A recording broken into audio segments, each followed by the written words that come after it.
এই যে বহরমপুরের একজন মহারাজ আছেন, আমি শুনেছি অনেক দিন ধরে, কার্তিক মহারাজ, সে লোকটাকে আমি সাধু বলে মনে করি না। এই কার্তিক মহারাজ কিন্তু এই সরকার বা এই শাসক দলের রাগের কারণ ঘটেছে। কারণটা আমি বুঝি, আমি আইডেন্টিফাই করেছি কে কে করেছেন। যা করুন তাতে কি গেল এলো, কে ভয় পায়? ওনাকে ভয় পেয়েছে হয় কি? ওনার দলকে কেউ ভয় পায়? আসানসোলের একটি মিশন আছে, আশার প্রদীপ জ্বালিয়ে রেখেছে এই সংগঠনগুলো, তাকে ধ্বংস করে গোটা পশ্চিমবাংলায় অন্ধকার নামিয়ে আনার প্রচেষ্টা, এর পরিণাম তৃণমূল কংগ্রেসকে ভোগ করতেই হবে। সম্প্রতি মমতা বন্দ্যোপাধ্যায় বলছেন রামকৃষ্ণ মিশন এবং ভারত সেবাশ্রমের বিরুদ্ধে বিস্ফোরক অভিযোগ করছেন তৃণমূল সুপ্রিমো মমতা বন্দ্যোপাধ্যায়। তার দাবি এই দুই সাধু সংঘের কেউ কেউ সরাসরি রাজনীতি করছেন। কি বলবেন? সব স্বজন সমান হয় না, আমাদের মধ্যেও কি আমরা সবাই সমান? না না, আমি গতকাল এইটা শুনে বুঝলুম যে রাজনৈতিকভাবে তৃণমূল কংগ্রেসটা কতটা কোণঠাসা এবং মমতা বন্দ্যোপাধ্যায় কিভাবে নিশ্চিত পরাজয় বুঝতে পেরে গেছেন। তা নইলে এগুলো নিয়ে টানাটানি করে না কেউ। উনি টানাটানি করছেন সাধু সন্ন্যাসী রামকৃষ্ণ মিশনদের নিয়ে। এইটা কিন্তু পরিষ্কার বোঝা যাচ্ছে যে তিনি কতখানি মরিয়া হয়ে উঠেছেন জয়ের জন্য। এটা একটা দিক। আরেকটা দিক হচ্ছে রামকৃষ্ণ মিশন ইউজুয়ালি কখনো রাজনীতিতে জড়ায় না। রামকৃষ্ণ মিশন তার মতো করে থাকে, তারা শিক্ষাদান, মানুষের সেবা যত্ন, সেবা কার্য এগুলো নিয়েই তো থাকে। কোনোদিন কোনো কালে রামকৃষ্ণ মিশনের কোনো সাধু সন্ন্যাসীকে রাজনীতি নিয়ে একটা কথা বলতে শুনিনি। আজকে এই ধরনের কথাবার্তা বলা হচ্ছে কেন? আর ভারত সেবাশ্রম সংঘে যার নাম করে অভিযোগ করা হচ্ছে সেই কার্তিক মহারাজ স্বামী প্রদীপ্তানন্দ, তিনি মুর্শিদাবাদে ওখানে সমাজসেবামূলক যা কাজ করছেন এইটা একটু জেনে নিলেই নি পারতেন। আমি এই রামনবমীর দিন ওনাদের আশ্রম ভিজিট করেছিলাম, ওনারা আমাকে ডেকেছিলেন এবং ওখানে নিমতিতা বলে একটা জায়গা আছে, তার শহরটা, স্টেশনের নাম নিমতিতা, শহরটার নাম হচ্ছে ঔরঙ্গাবাদ। ওখানে বিশাল একটা বাসন্তী পুজো হয়, হাজার হাজার মানুষ সেই পুজোয় যোগ দেয়। রাত্রেবেলা বিরাট আলোচনা সভা হয়, সেই আলোচনা সভায় আমি বক্তা হিসেবে গিয়েছিলাম। তার আগে বেলডাঙ্গা আশ্রমেও গিয়েছিলাম। ওখানে অজস্র মানুষ পড়াশুনো করে, স্কুল চালায় রামকৃষ্ণ ভারত সেবা সংঘ। একটা হসপিটাল আছে, হিন্দু মুসলিম সেখানে চিকিৎসা করতে আসে, স্কুলে সবাই পড়াশুনো করে। এইগুলো না জেনে হঠাৎ করে আক্রমণ করলেন কেন? আর একটা কথা, এবারে যে লক্ষ্যকণ্ঠে গীতাপাঠ হয়েছিল তার অন্যতম আয়োজক ছিলেন স্বামী প্রদীপ্তানন্দ অর্থাৎ কার্তিক মহারাজ। উনি এখানে সেবামূলক কাজ করছেন, তাকে এইভাবে টেনে এনে পরিষ্কার ভারত সেবাশ্রম সংঘ সম্পর্কে মানুষের আগ্রহ আরো বাড়বে এবং এটা মানুষের কাছে স্পষ্ট হয়ে গেল যে সত্যি তৃণমূল কংগ্রেস কতটা আতঙ্কে আছে, কতটা ভয় ওদের গ্রাস করে ফেলেছে। তা নইলে ভারত সেবাশ্রম সংঘ আর রামকৃষ্ণ মিশনকে নিয়ে টানা হেঁচড়া হয়, এর ফল কিন্তু তৃণমূল এই ভোটেই পেতে হবে, বেশি দূর যেতে হবে না। বিমন্ত, আপনি যেরকমটা বললেন, এই যে রাজনৈতিক তরজার মধ্যে বারবার উঠে আসছে স্বামী প্রদীপ্তানন্দ অর্থাৎ কার্তিক মহারাজের নাম। মমতা বন্দ্যোপাধ্যায় বলছেন আজকের দিনের সাধুদের নিয়ে তিনি যে বিস্ফোরক মন্তব্য করছেন, তিনি বলছেন সব সাধু এক হন না, সব স্বজন সমান হয় না, আমাদের মধ্যেও কি আমরা সবাই সমান? এই যে বহরমপুরের একজন মহারাজ আছেন, আমি শুনেছি অনেকদিন ধরে তিনি প্রসঙ্গত কার্তিক মহারাজের কথাই বলছেন। তিনি বলছেন তিনি ভারত সেবাশ্রম সংঘকে খুব শ্রদ্ধা করতেন, কিন্তু তার শ্রদ্ধার তালিকায় দীর্ঘদিন ধরেই বিভিন্ন মহারাজরা রয়েছেন, কিন্তু যে লোকটা বলছে তৃণমূল কংগ্রেসের এজেন্ট বসতে দেব না, সেই লোকটাকে আমি শুধু সাধু বলে মনে করি না। তার কারণ সে সরকারি বিভিন্ন যে এই ধরনের সরাসরি রাজনীতি করে একটা দেশটার সর্বনাশ করছে। কি বলবেন? তো সমান হয় না, সব স্বজন সমান হয় না, আমাদের মধ্যেও কি আমরা সবাই সমান? না। এই যে বহরমপুরের একজন মহারাজ আছেন, আমি শুনেছি অনেক দিন ধরে, কার্তিক মহারাজ, ভারত সেবা সংঘকে আমি খুব শ্রদ্ধা করতাম। আমার শ্রদ্ধার্ঘের একটা তালিকায় তারা অনেক দিন ধরে আছে, কিন্তু যে লোকটা বলে আমি তৃণমূল কংগ্রেসকে এজেন্ট বসতে দেবো না, সে লোকটাকে আমি সাধু বলে মনে করি না। তার কারণ তিনি ডাইরেক্ট পলিটিক্স করে দেশটার সর্বনাশ করছেন। এই রাজ্য চালিয়ে ওনারা এই রাজ্যের যা সর্বনাশ করে দিয়েছেন, এরপর আর অন্যর দিকে আঙুল তোলার দরকার নেই। আয়নার সামনে এই দলের লোকগুলো টপ টু বটম বসে পড়লে ওরা বুঝে নেবে যে এই রাজ্যে সর্বনাশটা কারা করে দিয়েছে। আর তৃণমূল কংগ্রেসের এজেন্টকে বসতে দেবেন না এরকম কোনো কথা কার্তিক মহারাজ বলেছেন কিনা আমার অন্তত জানা নেই, আমি খোঁজ নিয়ে দেখব। প্রথম কথা হচ্ছে, এই কার্তিক মহারাজ কিন্তু এই সরকার বা এই শাসক দলের রাগের কারণ ঘটেছে। কারণটা আমি বুঝি, কারণটা হচ্ছে এবারে রামনবমীতে মিছিলে অনুমতি দেয়নি। তিনি খুব চেষ্টা করে হাইকোর্ট থেকে মিছিলের অনুমতি আদায় করে তারপর বর্ধমানে রামনবমীর মিছিল হয়েছে এবং সেই বেলডাঙ্গাতে মিছিল আক্রান্ত হয়েছে। ফলে এই রাজনৈতিক দল পশ্চিমবঙ্গ যারা চালাচ্ছে তারা তো এই ধরনের উৎসবের অনুমতি দেয় না। এখানে গঙ্গার তে ঠাকুরের ভাসান, দুর্গাপুজোর ভাসান বন্ধ করে দেওয়া হয় অন্য একটি ধর্মের অনুষ্ঠানের জন্য। সেখানে কার্তিক মহারাজ যেহেতু আদালতে গিয়ে অর্ডারটা বার করে এনেছেন এবং আদালত পরিষ্কার করে সরকারকে বলেছে যে তোমার কাজ হচ্ছে ওখানে রামনবমীর মিছিল করতে দেওয়া, তুমি আটকাচ্ছ কি করে? তাই এনাদের রাগ হয়েছে। আসলে একটা কথা জেনে রাখুন খুব ভালো করে, রামকৃষ্ণ মিশন, ভারত সেবা সংঘ মানুষের হৃদয়ে আছে, আমরা শ্রদ্ধা করি। এই রামকৃষ্ণ মিশনের সঙ্গে সিপিএম লাগতে গিয়েছিল, তাও পারেনি। ভারত সেবা সংঘের পেছনে অনেকে লাগতে গিয়েছিল, তারাও পারেনি। তৃণমূল কংগ্রেস তো সেদিনের একটা ছোট্ট সংগঠন।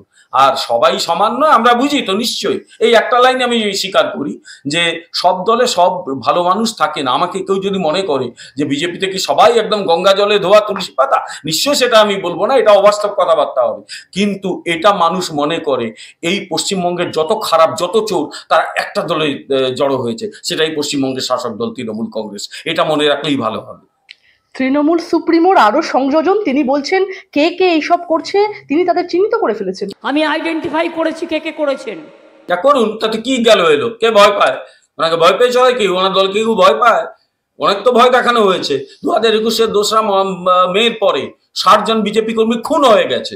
তারপরে কি বিজেপিকে বন্ধ করতে পেরেছেন? এবার লোকসভা নির্বাচনে বিজেপির কি পারফরমেন্সটা ভালো করে দেখুন। সুতরাং ও ভয়টাই কেউ পায় না আজকাল। ও ভয় চলে গেছে মানুষের, ভয় দেখিয়ে দিকে মানুষকে ভয়ের বাইরে বার করেছেন। এবার মানুষ ক্রমশ আক্রোশে, রাগে, ক্ষোভে ফুঁসছে এবং এক হচ্ছে।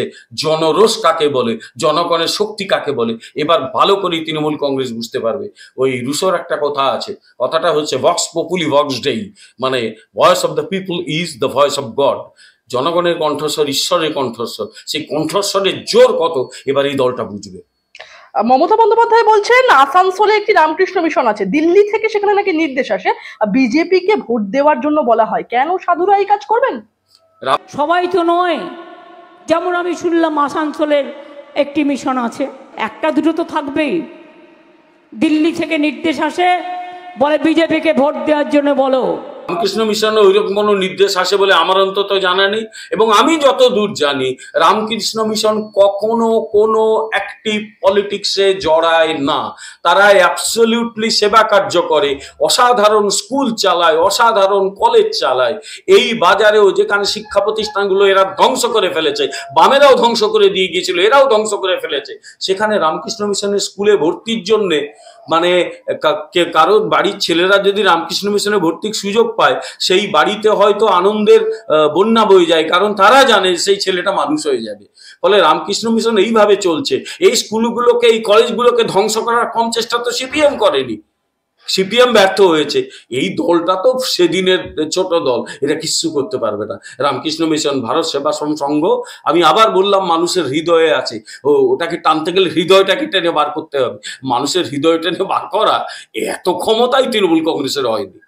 মমতা বন্দ্যোপাধ্যায় বলছেন যে রামকৃষ্ণ মিশন ভোট দেয় না কোনোদিনও, এটা তিনি জানেন। তাহলে তিনি বলছেন তাহলে তিনি মানে কেন এটা রামকৃষ্ণ মিশনের থেকে বলা হবে অন্য দলকে ভোট দিতে বলবে?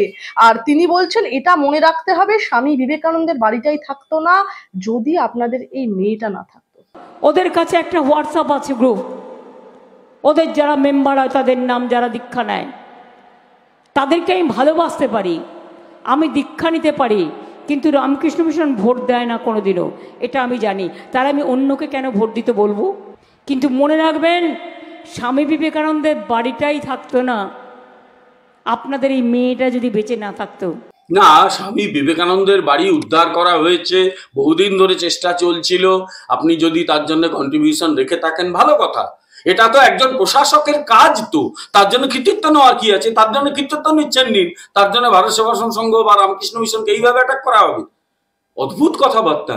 আমি আবার বলছি, প্রথমেই বলে দিয়েছি, রামকৃষ্ণ মিশন কোনো রাজনৈতিক প্রক্রিয়ায় নিজেদের জড়ায় না। কেউ যদি রামকৃষ্ণ মিশনকে সেই দোষ দেয়, অন্যায় করে। ভারত সেবা সংঘ প্রত্যক্ষ রাজনীতিতে জড়ায় না। কেউ যদি তার দিকে আঙুল তোলে সে ভুল করবে। আসলে যারা সন্ন্যাসী হন সমস্ত ত্যাগ করে তারা সন্ন্যাসী হন, মানুষের সেবার জন্য তারা সন্ন্যাসী হয়েছেন, নইলে এখানে অনেক লাভ করতে পারতেন। কারণ যারা মহারাজ হয়েছেন তাদের যা কোয়ালিটি আমি অনেকের মধ্যে দেখেছি, তারা যদি সত্যি এখানে রাজনৈতিক প্রক্রিয়ায় থাকতেন তারা অনেক ঊর্ধ্বে উঠতে পারতেন। আমি পরিষ্কার কথা বলে দিচ্ছি, দয়া করে এই সংগঠনগুলোকে আর কলুষিত কেউ যেন না করে। এই পশ্চিমবাংলার এই সর্বহারা সমাজে সব শেষ হয়ে গেছে, আশার প্রদীপ জ্বালিয়ে রেখেছে এই সংগঠনগুলো, তাকে ধ্বংস করে গোটা পশ্চিমবাংলায় অন্ধকার নামিয়ে আনার প্রচেষ্টা মানুষ রুখে দেবে। আগামী লোকসভা নির্বাচনে এর পরিণাম তৃণমূল কংগ্রেসকে ভোগ করতেই হবে। বিমলদা, আমরা বিভিন্ন সময় দেখেছি তৃণমূল সুপ্রিমো নানান সময় বলেছেন তিনি ভিন্ডিকটিভ পলিটিক্সে বিশ্বাস করেন না। তাহলে কি কোথাও গিয়ে এই একটা ভিন্ডিকটিভ পলিটিক্সের গন্ধ পাচ্ছেন? ওই নাটাকে বাদ দিয়ে দিতে হবে রাম। তৃণমূল কংগ্রেস গোটাটাই ভিন্ডিকটিভ পলিটিক্সে বিশ্বাস করে, গোটাটা ভিন্ডিকটিভ, এবং তার পলিটিক্স হচ্ছে সুযোগ সন্ধানী রাজনীতি। সুতরাং ভিন্ডিকটিভ পলিটিক্সে বিশ্বাস করি না, এটা ডাহা অসত্য কথা। তৃণমূল কংগ্রেস অ্যাবসলিউটলি একটা ভিন্ডিকটিভ দল। ওর এই দলটা কোনো ঠিক সিপিএম এর মতো, আমি বারবার সিপিএম কে তুলি কেন, একদম সিপিএম এর একটা জেরক্স কপি হয়েছে। তারাও যেরকম মানুষকে একেবারে শান্তিতে থাকতে দিত না, মানুষের ব্যক্তিগত জীবনে হস্তক্ষেপ করতো, এরা সেই একই কাণ্ড শুরু করেছে। এই দুটো দলই অত্যন্ত ভিন্ডিকটিভ, সুতরাং এরা ভিন্ডিকটিভ নয় আমি বিশ্বাস করি না।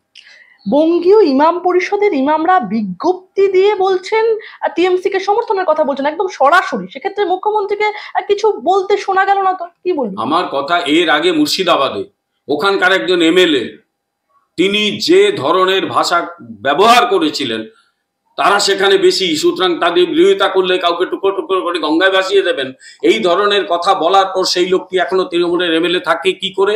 আমাকে কি নাম বলেই তো হবে, সকলে জানে কি করে থাকে। অথচ নূপুর শর্মা একটু খারাপ কথা বলার পর বিজেপি তাকে দল থেকে বহিষ্কার করেছে। শিখুন বিজেপির কাছ থেকে, আপনি তো পরিষ্কার বোঝা যাচ্ছে যে রাজনীতি কি করছেন। আর একটা কথা, সেটা হচ্ছে যে আপনি যেভাবে বা আপনার দল যেভাবে পশ্চিমবাংলার মানুষের ধৈর্যের পরীক্ষা নিচ্ছেন, এই ধৈর্যের বাঁধ ভাঙা সময়ের অপেক্ষা। কি হবে কেউ জানে না। এবার লোকসভা নির্বাচনে বিজেপি জিতবে, তারপর আপনার দলের হাল কি হবে কেউ জানে না। যা করে যাচ্ছেন তাতে কিন্তু আগামী দিনে তৃণমূল কংগ্রেসে বাতি দেওয়ার লোক থাকবে না, কেউ থাকবে না। এই হুমায়ুন কবিরের মন্তব্য আমি সংযোজন করছি, হুমায়ুন কবিরের মন্তব্য কি কোথাও গিয়ে মুর্শিদাবাদে বিজেপির ভোটের খেলাটা বদলে দেবে? এখন হুমায়ুন কবির যদি তার মন্তব্য করে বিজেপির দিকে তুলবেন, হুমায়ুন কবির তো আর আমাদের দলের নন, তা তৃণমূল কংগ্রেস তো তার দলের, তার নিজের দল। সেখানে তিনি বলছেন অনেক জায়গায় নাকি তৃণমূল কংগ্রেস দিতে পারেনি, এজেন্ট দিতে পারেনি, তা আমরা দায়ী তার জন্য। ফলে ওনার দলের লোকই ওনার দলে সর্বনাশ করার পক্ষে যথেষ্ট। যাদের যেসব মহাপুরুষদের দলে নিয়েছেন, বাইরের লোক লাগবে না, ওরাই করে দেবে, চিন্তা করতে হবে না। সুতরাং উনি তার মন্তব্য যেদিন করেছেন গোটা মুর্শিদাবাদের মানুষ সেদিনই বুঝে গেছে যে কি হতে পারে, এই লোকগুলোকে ভোট দিলে কি অবস্থা হয়। আসলে যাদের বিন্দুমাত্র রাজনৈতিক ভাবনা নেই, চর্চা নেই, যারা রাজনীতি করেনি, তাদের নিয়ে গিয়ে বিভিন্ন পজিশনে বসালে এটাই হয়। এই মুর্শিদাবাদের লোকটি নানা কারণে, অবশ্য ওনাকে আবার তৈরি করেছিলেন অধীর চৌধুরী, উনি অধীর চৌধুরীকে ধাক্কা মেরে কেটে পড়েছেন। এদের যা হাল হয় সকলেই জানে, যেদিন ক্ষমতা থাকবেন এরা তখন যে ক্ষমতাশালী দল তার কাছে গিয়ে গুড়গুড় করবে। এরা এরকমই, এভাবেই এরা বেঁচে থাকে। এগুলো এক ধরনের পরজীবী অস্তিত্ব, প্যারাসাইটিক, এরা পলিটিক্যাল প্যারাসাইটস। এদের ওপর কথায় খুব বেশি গুরুত্ব দেওয়ার দরকার নেই। আর এরা চূড়ান্ত ভীতু, এত সাহস হয়নি মানুষকে মেরে গঙ্গায় ভাসিয়ে দেবে, তারপর মানুষ তো ওদের ছাড়বে নাকি, অত সাহস হয়ে গেছে। আগে এগুলো দেখ। আর সবচেয়ে বড় কথা, এতে বোঝা যাচ্ছে যে তৃণমূল কংগ্রেস কি হাল হবে, ঘরে সেধিয়ে যেতে হবে। ও ঘরে সেধানো ছাড়া আর কোনো উপায় নেই এদের।